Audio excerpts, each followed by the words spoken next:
Assalamualaikum warahmatullahi wabarakatuh. Perkenalkan kami dari kelompok Hore. Izin memperkenalkan diri, nama saya Mikael Eureka Anak Kota dengan NIM 1030 124 00420. Nama saya Gifar Ansori Robani dengan NIM 103012400003. Perkenalkan, saya Jani Distira Divaluyo dengan NIM 1030 124 00113. Perkenalkan, nama saya Bayu Alif Aryo Putra dengan NIM 1030 1243 0057. Perkenalkan, nama saya Muhammad Izan Auzimana Putra dengan NIM 103012400051. Oke, selanjutnya saya akan menjelaskan tentang konsep virtual machine, hak akses, dan apa itu least privilege. Nah, jadi pertama itu virtual machine nih. Virtual machine itu adalah komputer virtual ya. Bisa kita anggap aja kayak kita ngejalanin sebuah komputer di atas komputer, atau kita menjalankan sebuah sistem operasi itu di atas sistem operasi gitu. Jadi ada sebuah sistem operasi dalam sistem operasi seperti kayak gitu. Nah, biasanya itu bakal ada satu komputer yang disebut dengan host. Nah, host ini dia bisa menjalankan beberapa VM seperti itu. Nah, setiap VM itu dia bakal punya OS sendiri gitu. Misalkan kayak contoh yang bakal dia lakukan praktik ini adalah Ubuntu. Ubuntu itu sebuah sistem operasi dan dia bakal punya CPU dan RAM-nya sendiri yang diambil dari komputer hostnya. Kemudian dia akan punya IP dan konfigurasinya itu sendiri. Jadi terpisah walaupun dia dijalankan di atas sebuah sistem operasi. Nah, untuk selanjutnya saya akan menjelaskan ini user access. Nah, jadi user access itu adalah mekanisme pengaturan siapa yang boleh melakukan apa dan tidak boleh melakukan apa yang diatur di sebuah sistem gitu. Nah, contoh itu ada user access itu mungkin kayak seperti root ya, root atau di Windows itu sebutannya administrator. Itu dia bisa permissionnya itu adalah full permission gitu, bisa melakukan semuanya. Nah, mungkin kalau buat user itu bisa dibatasi. Nah, buat akses itu ada apa aja? Akses itu ada read, ada write, dan ada execute. Ada 3 jenis. Nah, biasanya tuh role dia itu kalau misalkan di beberapa itu buat beberapa kalau di server itu mungkin bisa ada role ya. Berarti kayak ada administrator, ada developer, ada viewer gitu. Nah, itu. Nah, mungkin terus selanjutnya adalah penjelasan tentang apa itu least privilege. Nah, jadi least privilege itu adalah prinsip keamanan ya. Nah, yang berarti itu user atau sistem hanya diberi hak akses minimal mungkin yang diperlukan untuk menjalankan tugasnya. Jadi kalau misalnya ada user yang misalkan tugasnya hanya untuk, misalkan contoh sebuah sistem ada kasir gitu ya, yang tugasnya hanya untuk menerima pesanan, ya udah permissionnya yang menerima pemesanan. Nah, kenapa itu penting? Jadi di sini tuh apa list privilege itu dia bakal mengurangi resiko human error, akun diretas, dan juga malware kayak gitu. Mungkin itu saja untuk penjelasan apa itu konsep VM, hak akses, dan list privilege. Selanjutnya kita akan melanjutkan dengan menginstal VirtualBox-nya. Oke, langkah selanjutnya aku akan menjelaskan soal kita akan praktek itu menginstal VirtualBox ya. Jadi VirtualBox itu adalah salah satu program untuk yang menyediakan layanan buat virtualisasi gitu ya. Langsung aja. Pertama kita bisa langsung aja ke Google buat nge-search ya VirtualBox. Nanti ada namanya Oracle VirtualBox nih paling atas nih. Boleh diklik aja nih kalau orang besar. Nah, ini diklik aja di sini. Nah, di sini kita bisa langsung aja get started download. Nah, di download. Nah, di sini ada karena kita menggunakan OS Windows, kita menggunakan yang Windows OS. Nah, setelah itu bisa langsung aja disimpan di directory yang kalian inginkan. Mungkin kita bakal simpan di sini. Dah, udah simpan. Nah, kalau udah selesai, kita bisa langsung buka aja. Nah, di sini tinggal kalian pencet yes kalau misalkan ini. Nah, kemudian sini akan ada sebutan welcome, di next aja. Nah, di sini bakal ada permission, silahkan di save, next. Di sini adalah buat menentukan akan di mana disimpannya, di next aja langsung biarkan default. Nah, di sini ada network, ini juga langsung di next aja, yes, dan di next. Nah, kalau udah ready to install, silahkan kalian pencet install. Nah, di sini kita akan menunggu. Nah, di sini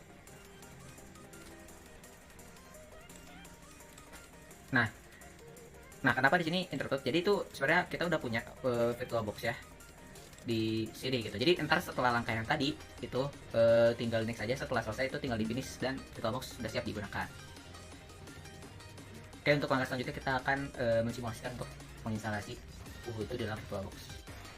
Oke, baik. Sekarang kita langsung saja kepada penginstalan Ubuntu.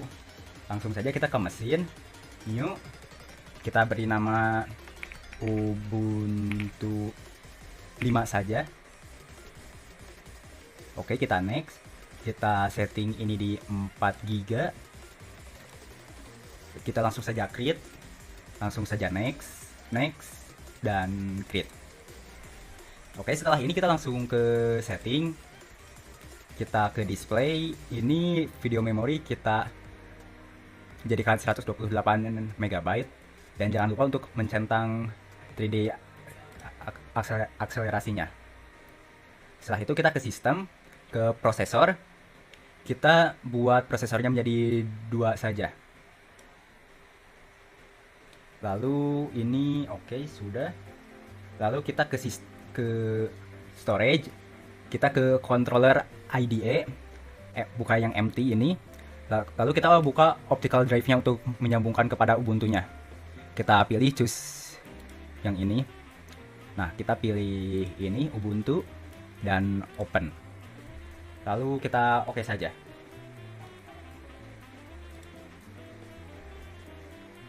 Nah, setelah ini kita langsung saja buka Ubuntu-nya.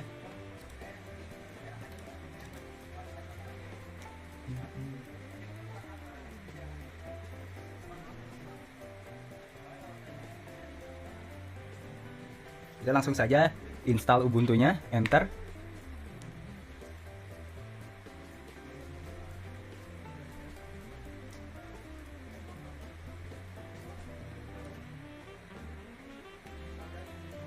Ya, mungkin untuk bagian ini akan kami percepat karena cukup memakan waktu.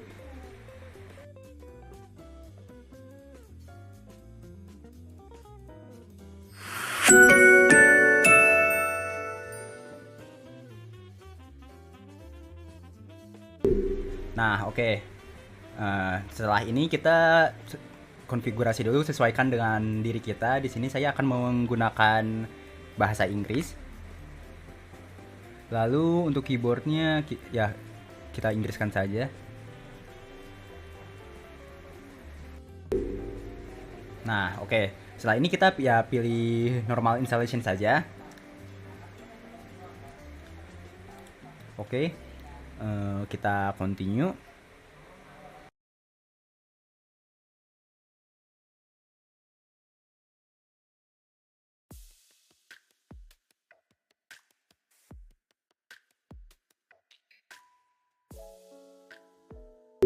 Nah, jika sudah seperti ini, kita langsung saja pilih opsi yang pertama, lalu kita klik saja install.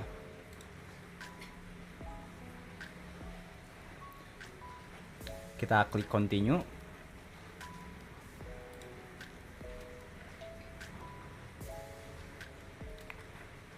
Kita pilih set di Jakarta.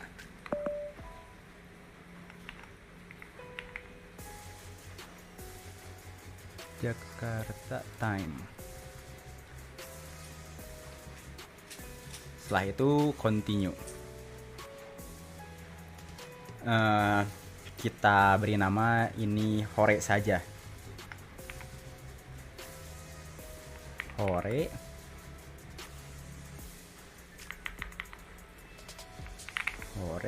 Passwordnya kita kasih admin 12345.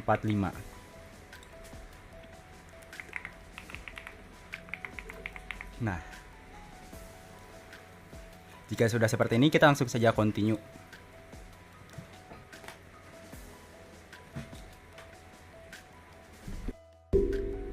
Baik, jika sudah seperti ini, maka instalasinya sudah selesai. Kita langsung restart saja dan akan lanjut ke materi berikutnya.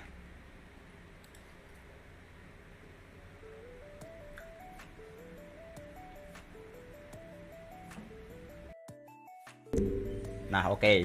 Jika kita akan langsung saja masuk kepada Ubuntu-nya dengan password admin 12345.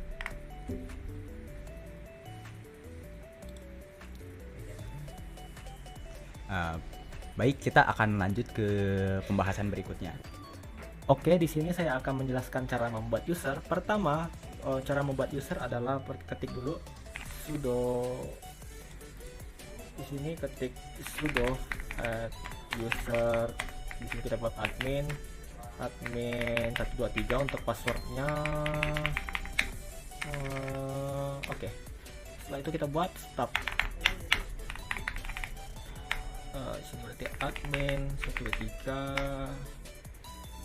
Oh, stop already access ya, bentar. Karena sudo stop already access ya di sini. Berarti kita nggak perlu bikin lagi di sini, harusnya udah ada ya. Kita coba admin di sini hore. Bentar, berarti mau ada stop tapi kenapa belum bisa? Kita masuk 01 di sini. Oke. Oh, di sini berarti admin 123 admin 123 ketan aja. Oke, setelah itu kita akan verifikasi ya user. Tadi udah kita lihat usernya sih, ini bisa dilihat. Oke, sudah ada sub dan admin. Setelah itu saya akan kasih akses ke super mode ke AD untuk admin. Perintah sudo ya di sini.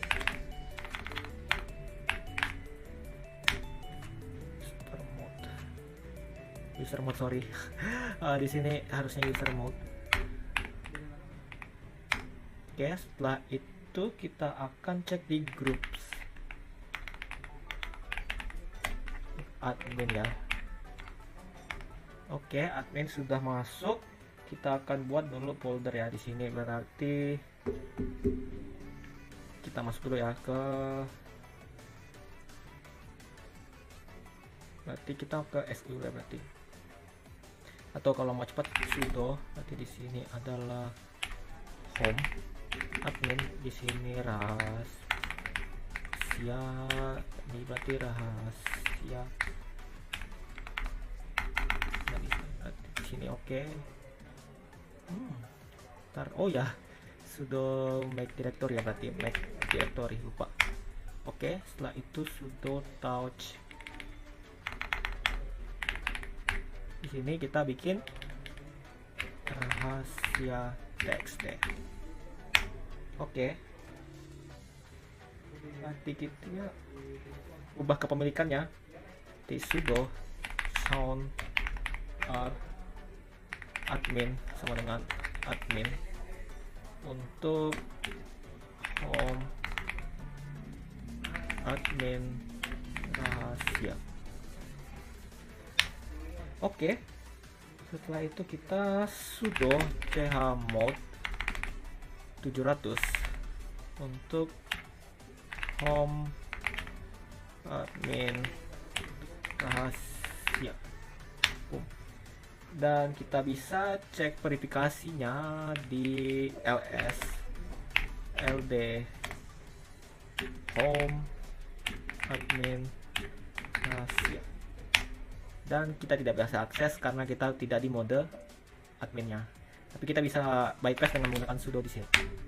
Oke, bisa dicek ini udah masuk DRLX nya. Berarti bagian membuat file rahasia sudah di sini. Sudah selesai. Selanjutnya akan dilanjutkan oleh teman saya. Baik, kita akan lanjut ke tahap berikutnya, yaitu poin 8, simulasi sesuai hak akses terhadap file atau aplikasi tertentu yang menjadi objek pengaksesan. Pertama, kita sudah membuat dua user, admin dan staff 01, dan admin juga sudah membuat folder rahasia di dalam adminnya, dan sudah dikasih chmod 700 dan juga chon. Berikutnya tinggal kita coba aja akses. Pertama kita ada di hore, kita coba ganti user ya, su min admin, kita login dulu, passwordnya itu admin 123. Oke, kita sudah ganti jadi admin. Sekarang kita akan coba akses ke file rahasianya. Pertama kita cek dulu who am I di sini, kita siapa, kita sudah masuk ke admin. Sekarang kita cek ls, kita cek file yang ada di rahasia, yang ada di admin itu apa aja. /home/admin/ rahasia. Oke, setelah itu kita coba change directory. ke /home/admin dan /rahasia. Oke, bisa. Terus buat cek lagi ls min la, ada 8 ya total, ada file rahasia. Terus buat ngeceknya kita coba ke ganti user jadi staff 1 su min staff_01, passwordnya admin123. Sekarang kita sebagai user biasa mencoba akses file rahasia yang ada di admin. Cek dulu sekarang kita itu siapa, who am I. Kita sudah ganti jadi staff 01. Kita coba cek.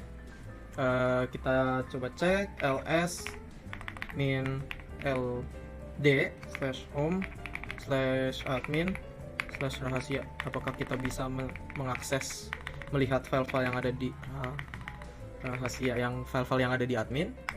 Ternyata nggak bisa, permission denied. Kita tidak memiliki akses ke dalamnya. Terus kita coba juga, kita change directory ke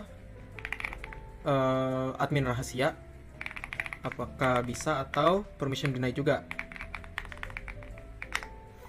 Permission denied karena kita tidak punya akses buat memasuki admin. Setelah itu kita coba sekali lagi, kita lihat file-file yang di dalamnya. Nggak bisa, tidak mereturn apapun. Oke, mungkin segitu saja buat poin 8 buat simulasi hak akses. Berikut akan dilanjutkan teman saya. Baik, dari poin 9, jadi dari praktek ini tuh kami menyimpulkan bahwa penerapan manajemen user dan hak akses yang ketat itu berhasil mencegah ancaman akses yang tidak sah, di mana pemisahan peran antara admin dan juga user ini tuh memastikan nih adanya data rahasia tetap aman gitu. Jadi tidak ada campur tangan dari pihak-pihak yang tidak memiliki hak akses tersebut gitu. Namun metode ini tuh memiliki beberapa resiko kesalahan konfigurasi, human error. Contohnya seperti ketidaksengajaan memberikan izin penuh, dan juga atau salah nih memberikan akses sudo yang bisa berakibat fatal bagi keamanan sistem secara keseluruhan. Selain itu, untuk pengembangan aplikasi yang lebih kompleks ini tuh di masa depan, metode standar ini tuh tergolong kaku. Jadi itu sehingga disarankan menggunakan ACL. ACL itu apa sih? ACL itu adalah Access Control List. Fungsinya itu untuk mengatur hak akses yang lebih spesifik per individu, serta mengaktifkan analisis log untuk memantau jejak digital keamanan, seperti itu.